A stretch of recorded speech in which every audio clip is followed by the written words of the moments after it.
Good afternoon, everyone. I just came back from my psych eval, so I figured I'd kind of update everybody on that. It went really well. I think it lasted about 40 minutes, maybe.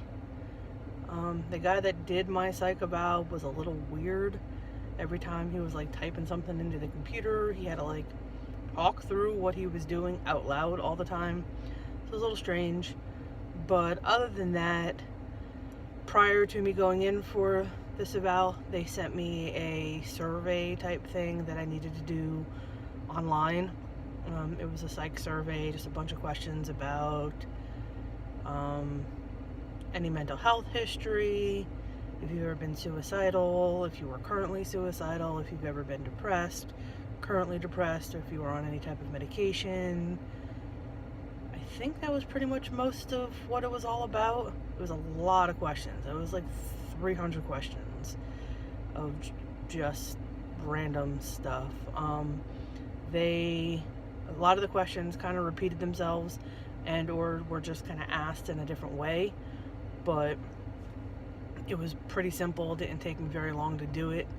And then before I went in for my evaluation today, he gave me, like while I was in the waiting room, he gave me like a little test, I guess, to see what you knew kind of about bariatric surgery, and was just asking a bunch of different types of questions about what type of bariatric surgery is reversible, what type of bariatric surgery takes the longest amount of time to recover from, mortality rate percentages of people that will like regain all the weight back, stuff like that. I don't know, I think it was like 10 or 15 questions. It was pretty simple, pretty basic knowledge, I think, for anyone who's done any type of research into having bariatric surgery. And then after we got done with that, we went into his office. He created a file or whatever, and then just kind of went through a bunch of questions, making sure that I was alert and oriented to myself and time and place, that I was well presented and clean and ambulatory. And then he did ask about other like mental health issues, if you ever suffered from depression, if you were ever medicated for depression, if you've ever been diagnosed with any type of mental health issue or diagnosis, I guess, instead of an issue. And then kind of just asked what my goal weight would be, like where I want to be weight wise, which I told him was like 180 pounds, and kind of asked like why that number and stuff like that. I know a lot of it was just to see if you had realistic expectations from the surgery. It didn't really matter what your number was.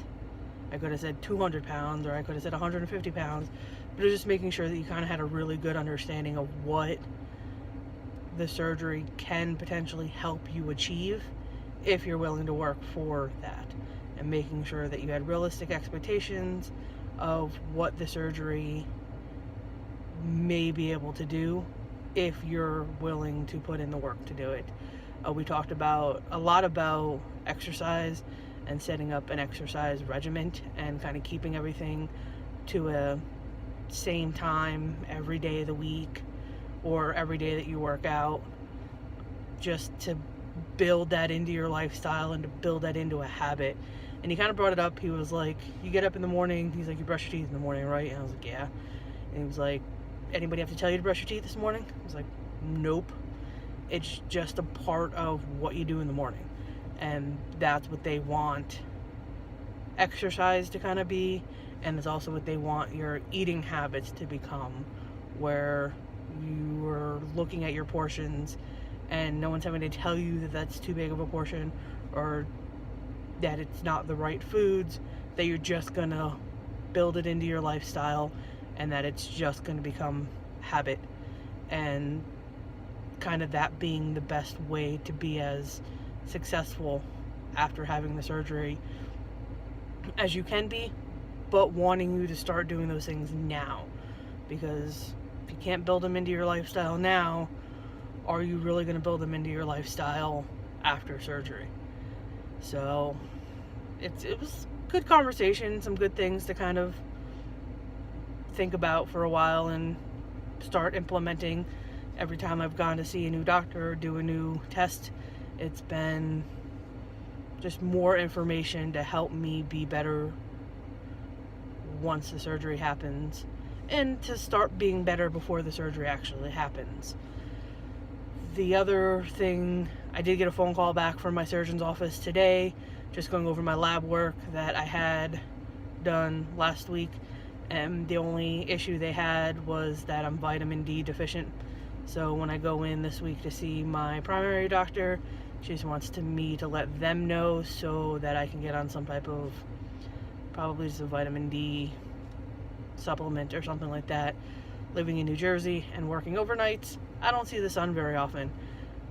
Within a year and a half of me moving to New Jersey, became vitamin D deficient. I've been here about 4 years, and it kind of comes and goes. I've never been vitamin D deficient before, but I lived in Florida most of my life. Plenty of sunshine, so I didn't really ever have that problem.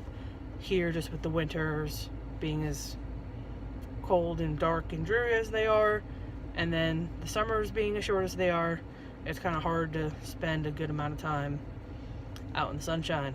So I'm going to start trying to get outside a little bit more often as well, just to kind of keep that vitamin D coming in. Other than that, that's all my update for today. I hope everyone's having a wonderful day, and I will catch you on the flip side.